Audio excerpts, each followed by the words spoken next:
السلام علیکم، میں ہوں حافظ زین العابدین اور آپ دیکھ رہے ہیں الف اسلام۔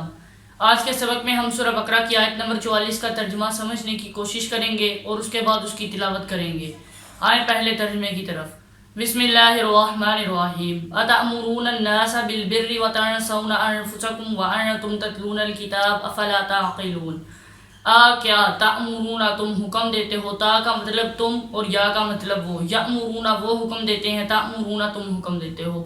اتأمرون کیا تم حکم دیتے ہو، الناس لوگوں کو، بالبری نیکی کا، واضح بی کا مطلب کا اور بری نیکی، بالبری نیکی کا، وا اور تنسون تم بھول جاتے ہو، انفسکم اپنے آپ کو، وا اور وا کا مطلب حالانکہ، تم تتلون تلاوت کرتے ہو، الکتابہ کتاب کی، یعنی تلاوت کرتے ہو، پڑھتے ہو کتاب کو، افلا تعقلون کیا، فا پھر لا نہیں، تعقلون تم عقل رکھتے، تا کا مطلب تم، یا کا مطلب وہ، یعقلون وہ عقل رکھتے، تعقلون تم عقل رکھتے۔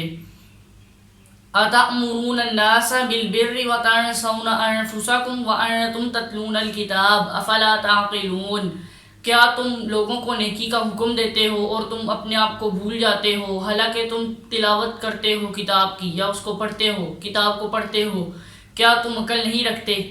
صدق اللہ العظیم۔ تو یہ تھا ترجمہ، اب آئیں تلاوت کی طرف۔